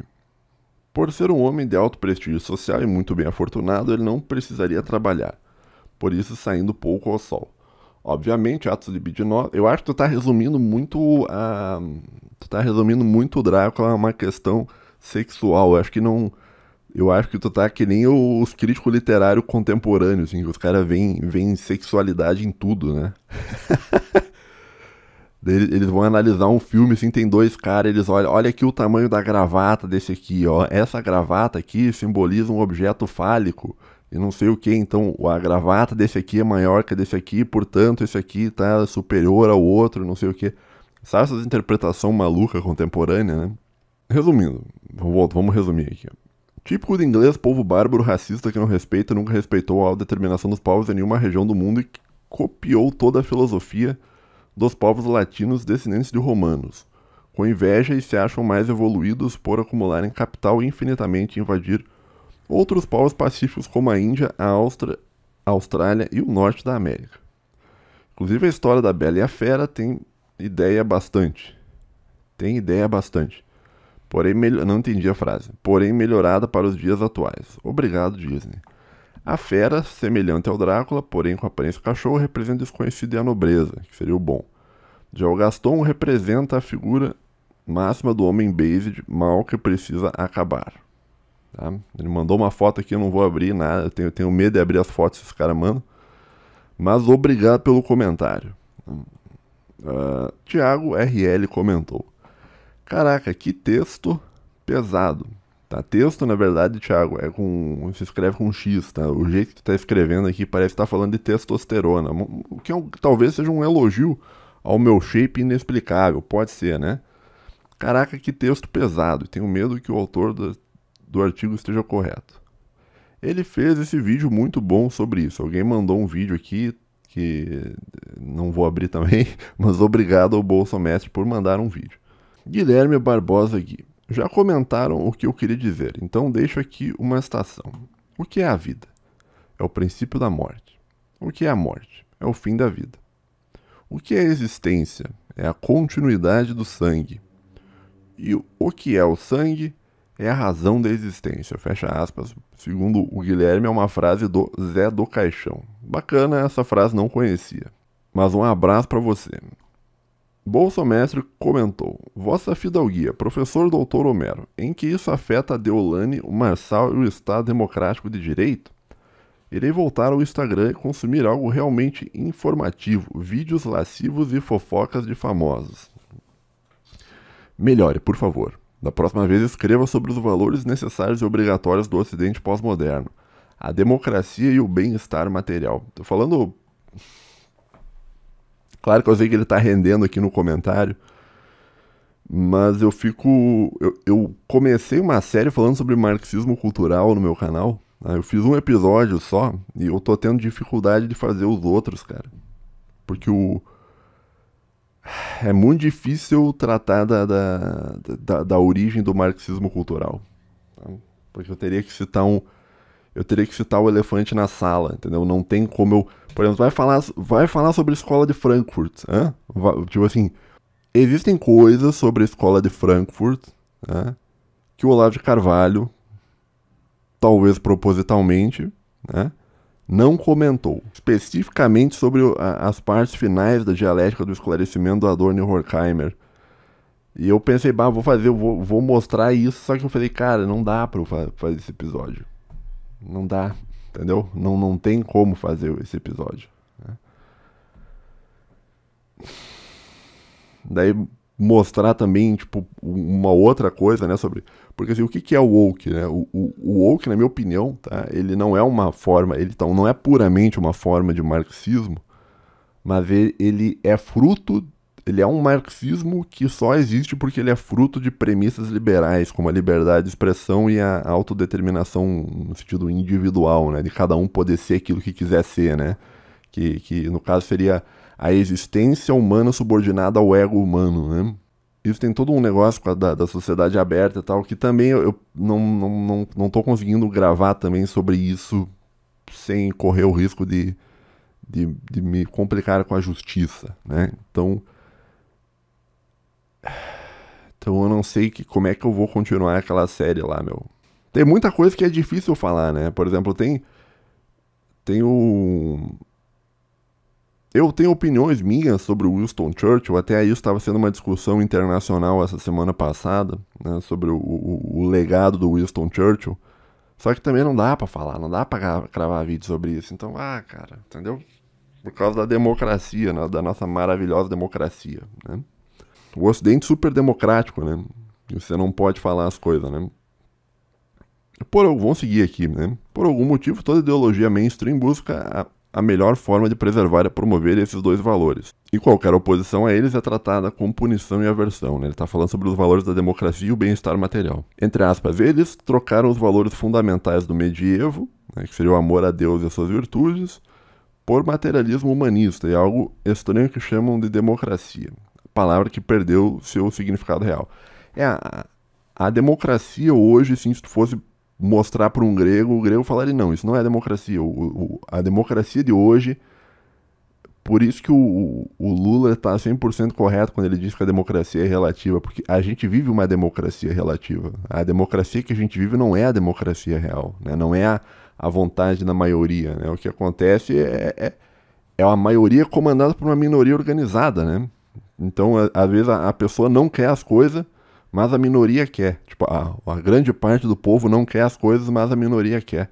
Daí, aquela agenda é implementada, né? Então, as pessoas não pediram um casamento gay, né? Mas a agenda foi implementada. As pessoas não pediram legalização de droga, mas a agenda foi implementada, entendeu? Você não... Esse é estranho, né? No regime democrático atual, você não vota para as coisas, mas as coisas são implementadas igualmente, né? De um modo autônomo, independente do que o povo pensa, né? Mas, enfim, não vamos... Isso também é uma outra coisa que também não dá pra fazer vídeo, cara. Eu tô muito travado nos vídeos porque eu simplesmente não tenho... Eu não tenho como falar sobre certos assuntos, tá? Eu acho que certos assuntos mesmo, acho que só pode ser tratados em um livro, né? Em vídeo no YouTube, essas coisas, acho que não tem como. Né? Porque o livro, se tu publica um livro, tu tá meio protegido bem mais, entendeu? O livro... Censurar um livro é algo muito mais grave do que censurar um vídeo no YouTube, por exemplo. Né? O livro, ele tende a ser visto como algo muito mais importante, né? Mas obrigado pelo comentário. Bolsomestre disse: eu sempre pensei na associação entre vampiros e certa casta da sociedade, aqueles que não fazem parte da comunidade do povo, aqueles que sugam o sangue e a vida dos comuns. A casta dos comerciantes, eu acho que tu tá falando, também tem que o alho é comida de casta baixa. Esses grupos tratam o JPBF com desprezo. Estes fazem de tudo para adquirir riqueza sem produzir nada. Veja um vídeo do Hot, Jacob, interagindo com um pobretão e verá o desdenho pela humanidade que eles possuem, tá? Não vou assistir esse vídeo aqui, mas depois eu vou assistir em off. Muito obrigado pelo comentário. Tiago comentou: mesmo com vários erros de português contidos num texto, não querendo ser chato, gostei muito do artigo, Homero. Obrigado. Eu contei 3 erros, né? Acho interessante quando algumas pessoas sabem muito bem sobre as famílias dinásticas, como Paulo Cogos, mas escondem informações bastante importantes e falsificam outras para ficar do seu lado. No vídeo após a morte do barão Jacob, o Cogos fez uma live sobre o tema e falou coisas muito absurdas lá, como o Marx ser financiado pela família R. Também disse que a família R é anti... cara, vocês fazem uns comentários que não dá pra ler, cara. Vamos... Ou até mesmo dizendo que eles financiaram aquele acontecimento e o partido lá na Alemanha. Tá, esse comentário que eu vou ter que pular, tá? Pra não... e não endosso o comentário do Thiago. Inclusive, o pessoal da Polícia Federal quiser, eu posso passar informações do ouvinte aí, tá? Não endossa nada que ele disse, né? Seguindo... Peraí. Tem uma continuação aqui. Falando nisso, o que pensa dos trabalhos de alguns filósofos da segunda posição mais bezedinhos, como o Sorel, Karl Otto Patel e Proudhon, etc., Homero? Não penso nada. Eu não leio muita segunda posição, tá? Tem eu tenho tem bastante pessoa que eu conheço que é uma pessoa séria que estuda Sorel, né? Que diz que não é ruim, tá? Proudhon também, tá? Mas esse Patel aqui eu não conheço. E o que penso sobre aquele livro do Marx sobre aquele povo lá? Eu não penso nada sobre esse assunto. Tiago ponto. Mas vem sempre depois da vírgula, Homero. Tá, vou anotar, eu parei que eu tava anotando mentalmente. Notei que você tem o costume de fazer o inverso. Parece que é bem comum esse erro, inclusive. KK. Tá. O Preprishack. Análises literárias com viés ocultista feito por profissionais. Bom texto, Homero. Finalmente algo interessante que não seja um assunto luval. Um abraço. Tá? Mas é que sabe o que é? Um abraço para você também, o Preprishack. Né? O ponto é o seguinte, né? Esses assuntos luval, eles são importantes porque é importante que você conheça o país que você vive, tá? Então, é importante, tipo, você não deve ignorar, você deve buscar ver a realidade como a realidade é, tá? Então, às vezes, esse tipo de assunto é bom para dar um choque de realidade no ouvinte, tá? Grande Andrei. Achei a leitura bem interessante. Sou novo por aqui. Bem-vindo, Grande Andrei. Mas a coesão textual e a estrutura do texto está sensacional. Parabéns, muito obrigado. Aqui um ouvinte, esse ouvinte aqui, ele é um ouvinte novo, ele ainda não foi contagiado por toda a negatividade e a vontade de reclamar dos ouvintes. Daí ele tá achando legal. Mas vai passar uns 3, 4 meses, ele vai estar... eu quero reclamar! Eu quero reclamar! Que nem os ouvintes fazem, tá? Mas por enquanto ele tá tranquilo. Então um abraço pra você, grande Andrei. Eu sou homem, porra, disse. Aqui estão os resquícios intelectuais do Homero após tancar o pistolinha azul. Um abraço pra você. André Leite disse. Homero, por quê?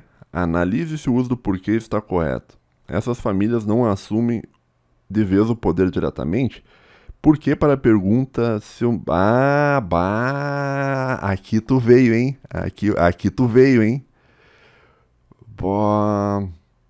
Por que? Eu ia dizer que por que para a pergunta é separado e sem acento, né? Mas no começo de uma frase, o porquê separado, eu acho que ele tem acento para a pergunta, né? Aqui o cara veio ver, mas do jeito que está escrito tá errado, porque se porquê junto, sem acento, seria para a resposta, né? E porque assim e com acento é quando tu pode substituir saiba o porquê, né? Quando tu fala o porquê, tem um acento. Então, o teu uso porquê tá errado, mas eu não sei se é separado sem acento ou se é separado com acento. Mas vamos ler de novo o que ele escreveu. Homero, por que essas famílias não assumem de vez o poder diretamente? Não poderia ser mais vantajoso para elas e a própria população? Uma relação pastor-ovelhas? Não, o que tu preferia, ouvinte? Tu preferia ser o Alexandre de Moraes ou tu preferia ser as pessoas que estão por trás dele? Quem que tu acha que vai ter a cabeça cortada primeiro, hein? Se quando virar o tempo. Cabeça cortada no sentido figurativo, né? No sentido de ser demitido e ser removido do poder, né? É muito mais seguro você tá por trás do poder do que você se afaste do poder, né? Então por isso que elas não assumem o poder diretamente, né? Porque tu tem que entender que o objetivo não é ter o poder, o objetivo final é a imortalidade. O objetivo final é se manter existindo e é muito mais safe você se manter existindo dentro do reino das sombras, tá? E aqui tu tá vendo eles como uma relação pastor-ovelha, mas não é isso. Aqui a relação dessas famílias seria uma relação não de pastor-ovelha, mas seria uma relação de lobo em pele de ovelha dentro do rebanho, tá? Fingindo que é uma ovelha, né? Fico pensando se é por causa da pouca legitimidade que elas têm perante a população. Não, aqui não há questão de legitimidade, porque não existe... legitimidade é um mito da democracia, tá? O poder ele pode ser exercido de um modo ilegítimo, né? Claro que ele é mais difícil de ser exercido de um modo ilegítimo, né? Mas o poder ele pode ser exercido de um modo ilegítimo. E qual é a relação dessas famílias dinásticas com as mais tradicionais que surgiram no passado medieval? Por exemplo, a família real dos Avis e Bragança. É porque as famílias dinásticas do passado, elas estavam ligadas à ideia de uma monarquia católica. Entre aspas, porque a gente sabe que a família Bragança não é bem assim, tá? A casa de Avis eu não sei, tá?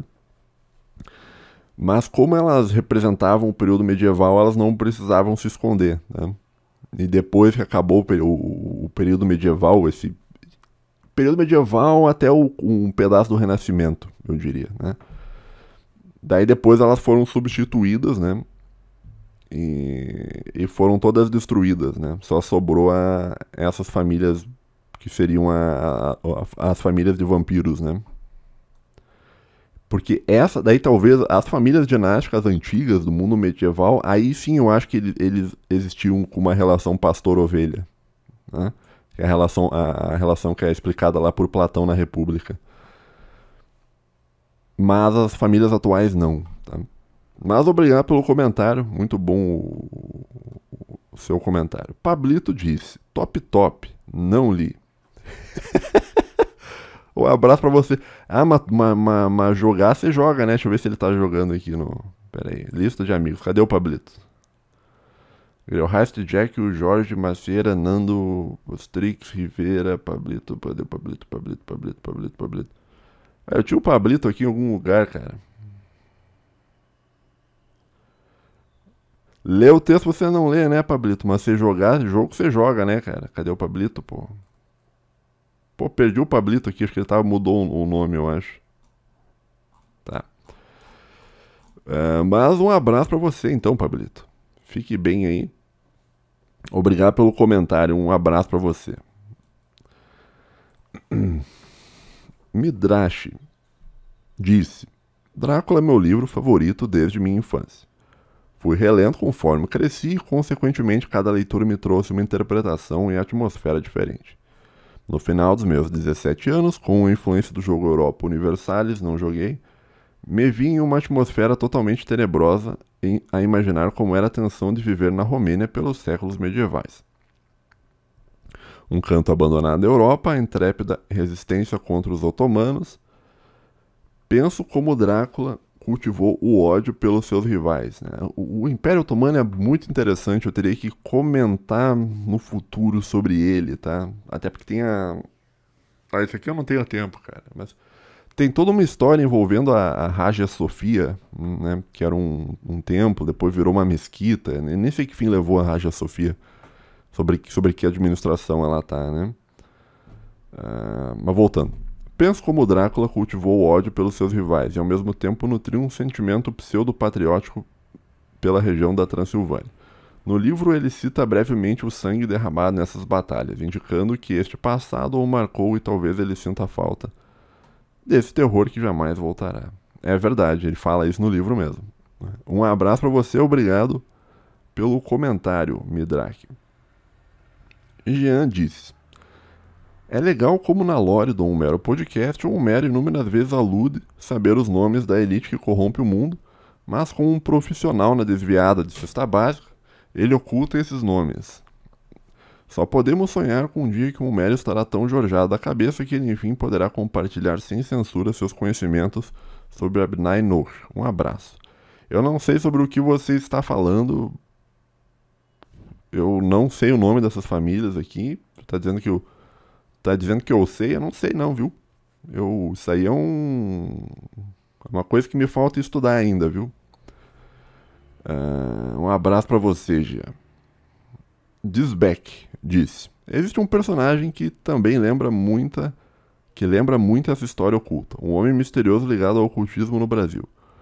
Uma lenda. Um homem que, quando seu helicóptero estava caindo, ele acalmou o piloto, que já mandou um cadeirante se levantar.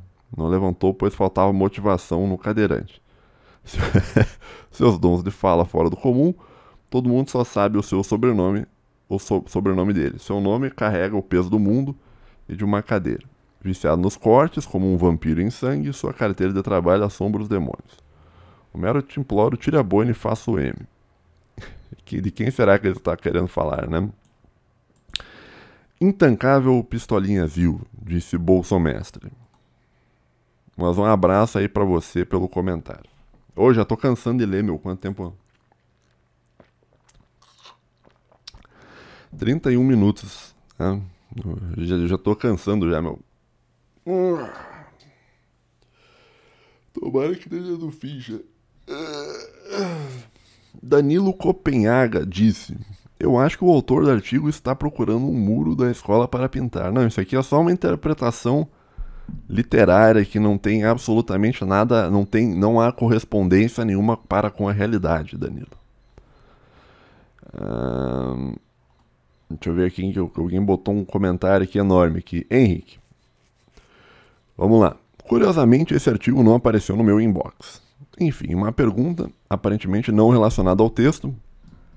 Em qual das metas narrativas da direita dissidente você acredita mais?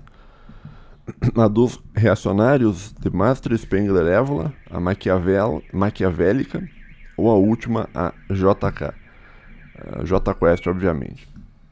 Caso não tenha entendido o que estou falando e esteja com tempo e paciência de sobra, estou me referindo ao que foi apresentado aqui. Tá, depois eu vou dar uma olhada agora, não vou ler agora, tá, Henrique? Cara, eu não sei, meu. Eu ultimamente, nos últimos anos, tá, eu sou mais levado a não sei se é possível chamar de direita, né? Mas eu sou mais levado a uma visão de mundo católica, tá? Tradicional, né? Não tô falando conciliar, né? Apesar de eu não sou sedevacantista, né? Mas eu acho que a visão tradicionalista tá um pouco mais correta, né? Aliás, eu vou fazer um vídeo talvez no futuro explicando essa questão, né? Tipo, explicando... fazendo uma introdução, né? Mostrando o que é sedevacantismo, o que é a FSSPX, né? Mostrando quem foi Dom Lefebvre e tal, para os ouvintes terem uma noção meio básica sobre as discussões católicas contemporâneas, né? Mas depois eu vou dar uma olhada, tá? Obrigado pelo comentário. Sims disse: certa vez, na história, houve um homem chamado Karl Marx. Marx estava a perambular pelos corredores das faculdades humanas e leu escrito com uma letra bem grande e chamativa a frase. Tá, meu, você tá... Tá, não vou ler esse teu comentário aqui que eu acho que você tá doidão aqui. É, você tá doidão. O comentário inteiro é o cara esquisando aqui. Esquizo, tem que tomar Cara, tem que tomar medicação, velho. Tem que tomar a tua medicação. Você não pode comentar se não tá medicado, velho. Mas um abraço pra você. O Henrique disse: e sobre o artigo em si. Me lembro que você já deu uma amostra dessa interpretação em um dos seus vídeos de Elite Theory no Terça Filosófica. Já é a segunda vez que você renova esse conteúdo lá. A primeira foi no seu vídeo refutando os fatos de lógica do metacapitalismo. Tá. Talvez esteja na hora de você ouvir o ouvinte. E com isso eu quero dizer eu mesmo e fazer algo sobre o Giambattista Vico, hein? Tá. Henrique, às vezes não é que eu reciclo o conteúdo, ele tá me fazendo uma acusação gravíssima aqui. Ele tá me fazendo uma denúncia, como diria o Hernani. Olha que temos uma denúncia ao vivo, né? Ele tá dizendo que eu fico reciclando conteúdos, na verdade não, tá? Os meus conteúdos, como é que eu vou dizer? Cada vez que eu falo sobre eles, tem um aprimoramento daquilo que eu tô falando, tá? Então, especificamente, por exemplo, tem um episódio que eu tô escrevendo sobre neomalthusianismo. Eu já falei sobre neomalthusianismo já várias vezes no canal, tá? E eu tô falando, eu tô escrevendo um texto sobre neomalthusianismo e a relação dele com Bitcoin, tá? Com criptomoedas, tá? Que também é um assunto que eu já falei no canal. Mas eu tô tentando, cada vez que eu repito um assunto, né? Ele sempre tem alguma coisa a mais, tá? Porque o pensamento, ele nunca é 100% pronto. O pensamento, ele vai se refinando com o tempo. Então, às vezes, tu vê uma coisa no futuro que você não tinha visto no passado, entendeu? Então, cada vez que você vai trabalhando e vai trabalhando e vai trabalhando e vai refinando, tá? Então, no futuro, por exemplo, vai ter um episódio aqui no... Se eu conseguir terminar aquele texto, eu não tô achando ele muito bom. Vai ter um episódio aqui no meu Substack sobre neomalthusianismo e Bitcoin, tá? que são conteúdos que eu já falei, mas que vai ter coisas que eu não falei, tá? Mas obrigado pelo comentário. James Brasilis. Um abraço para você, James Brasilis. Muito obrigado. Consegui ler. Muito massa sua análise, Homero. Mas eu só vi o filme. KKKKKKKKK. Os filmes são bons também. Não é melhor que o livro, mas são bons, né? Pergunto para você, Homero. Investir na bolsa seria sugar sangue? Essa é uma questão muito complicada, viu? Porque você pode alegar... Depende do negócio, eu acho que se é um capital puramente especulativo, eu acho que sim, né? Você investe esperando que a taxa de juros no Brasil continue altíssima, eu acho que sim, tá? Mas se você investe na bolsa em empresas que vão gerar o desenvolvimento, aí eu acho que tu vai ter um jogo de soma positiva, né? Por exemplo, se tu põe dinheiro na Petrobras, né? Petrobras ela gera desenvolvimento. Banco do Brasil também gera desenvolvimento, né? Então, Caixa Econômica Federal também gera desenvolvimento. Você vê que não tem como comprar ações da Caixa Econômica Federal? Ela é economia mista? Não me lembro. Tem empresas, cara, se você põe o teu dinheiro nela, você tá gerando um bem para as pessoas. Então, tu não tá sugando o sangue, mas você tá, entre aspas, aumentando a quantidade de sangue circulando. Pensa no dinheiro como um sangue, tá? Um abraço pra você, James. Fique bem. Ainda tem mais 2 comentários. O Harrison Ferreira disse: hoje em dia sojaram até o Drácula. Isso é um aspecto interessante, né, Harrison? Já notou que o mito do vampiro é um negócio que foi deixado de lado? Pode ser uma coincidência, mas o negócio do vampirismo ele começou mega serião, assim, com o Drácula, né? E daí, conforme foi passando o tempo, o negócio foi enfraquecendo,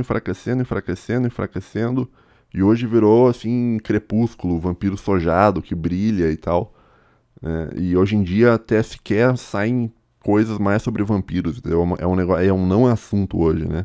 Pode ser que as elites fizeram que a coisa andasse para esse modo, justamente como um mecanismo de que ninguém pense sobre vampiros para conseguir camuflar elas melhores, né?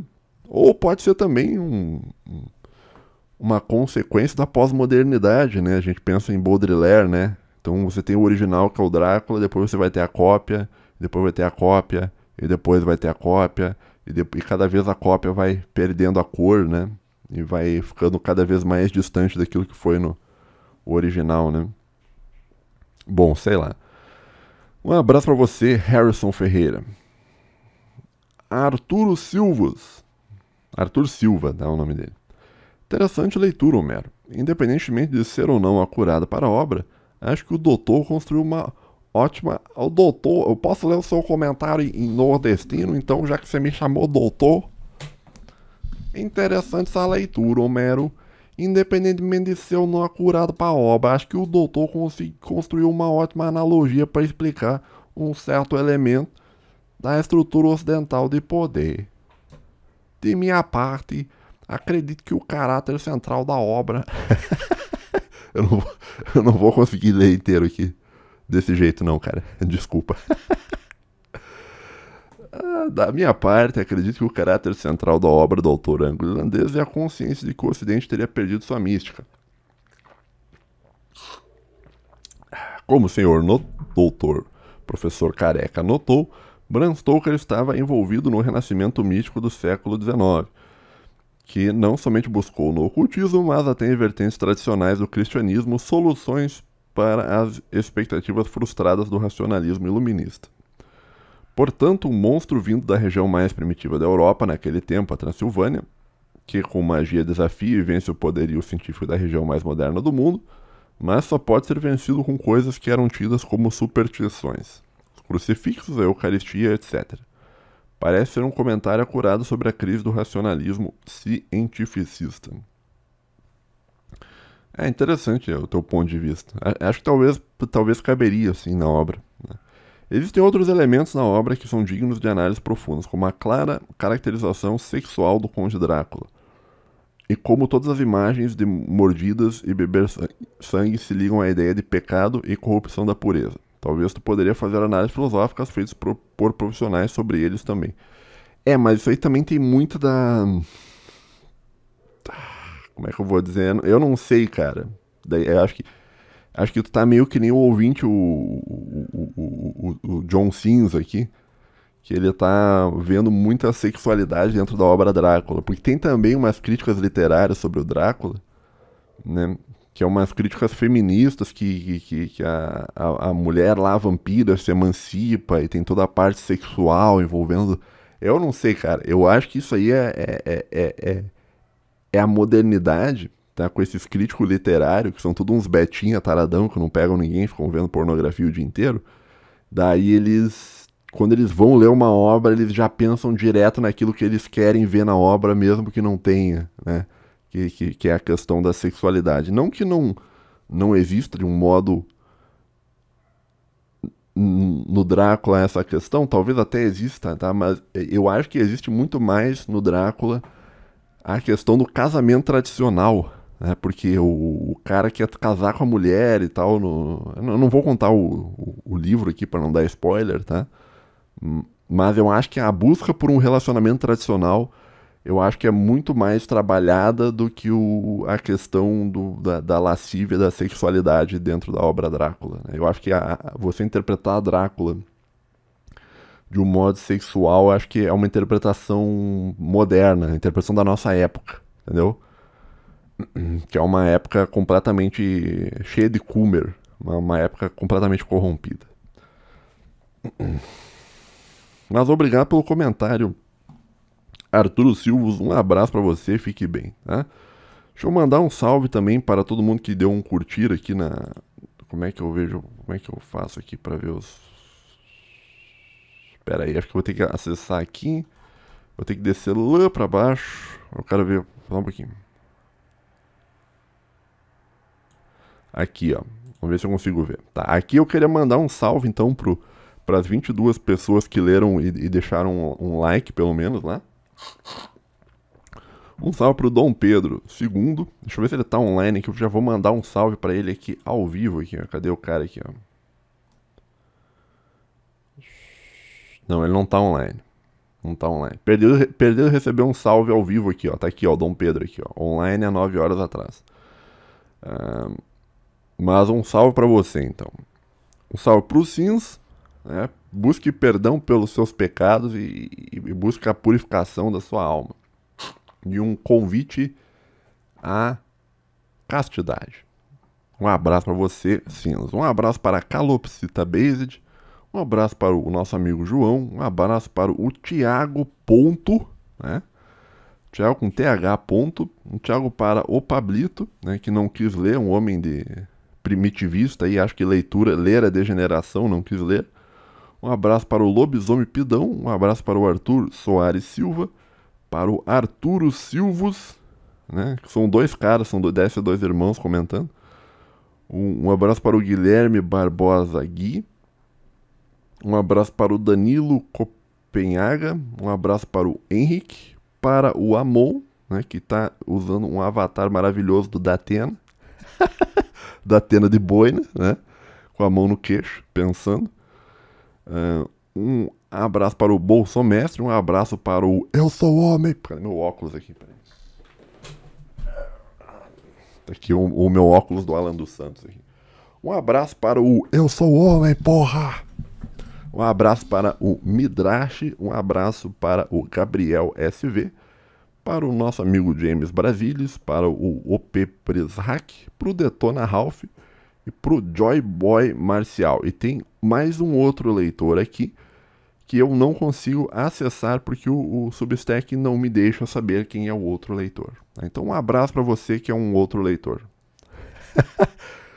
Eu acho que talvez você não tenha me dado follow, daí eu não consigo ver o seu nome. Eu acho que talvez seja por isso, tá? Se você que deu curtir aqui, você é o misterioso um outro leitor. Então um abraço para você. Tá bom, pessoal? Então fiquem bem. Até o próximo episódio. Eu vou fazer um concurso esse domingo, tá? Então, provavelmente não vai ter episódio nem domingo, nem segunda, que eu vou estar cansado de chegar de viagem. Talvez eu vou começar a gravar algum episódio na terça para talvez publicar na quarta ou na quinta, tá? Então, não esperem um outro episódio tão logo assim, vai demorar um tempinho, tá bom? Então é isso, pessoal. Um abraço, valeu, falou. Tamo junto, até a próxima e tchau, tchau.